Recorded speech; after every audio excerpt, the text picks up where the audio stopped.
तुम्हाला सर्वांनाच दिवाळीच्या खूप खूप शुभेच्छा। तर आपली दिवाळीची पूजा आहे आज आणि मी छोटे छोटे ब्लॉग बनवलेत, तर ते ब्लॉग तुम्हाला एन्जॉय करायचं आहे। आणि इथं बघू शकता अशा पद्धतीने आपण गाड्या लावलेल्या आहेत। ओय होय होय होय होय होय होय होय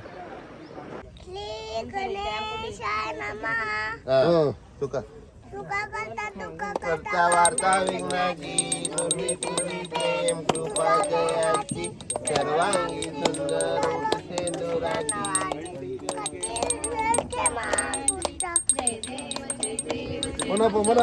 आपण घेतलेल्या गाडीचं पेंटिंग केलेलं आहे आपण। बोनट पहिला कसं दिसत होतं, आता छान तात्पुरतं पूजेपुरतं आपण अशी पेंटिंग करून घेतलेलं आहे। आणि उद्या पाडवाचा सण आहे, तर पाडव्या दिवशी आम्ही सगळे गाड्या धुतो।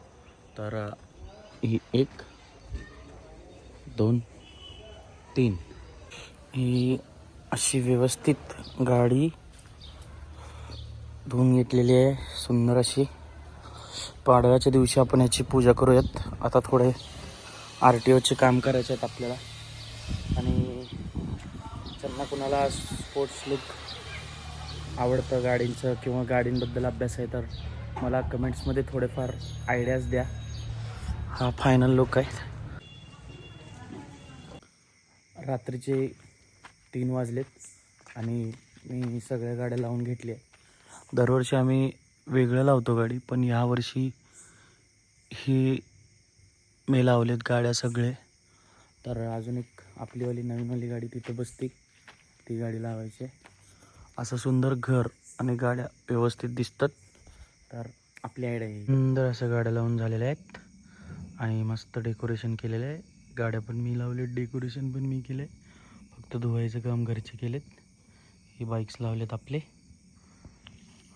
चला, रात्री खूप वेळ झाले, आता आपल्याला झोपायचं आहे। सुंदर असा कार्यक्रम झाला आणि इथं फोटोशूट चालू आहे। सुख करता दुःख हरता चालू आहे। हर अच्छाई की कोई निर्धारित कीमत होती है, दर्द की कीमत चुकानी पड़ती है।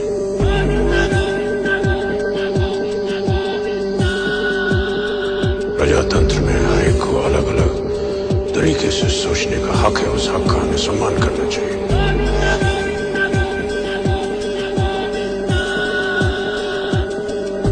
मुझे जो सही लगता है मैं करता हूँ, वो चाहे भगवान। ही मागं सगळ्या गाड्या, इथं मागं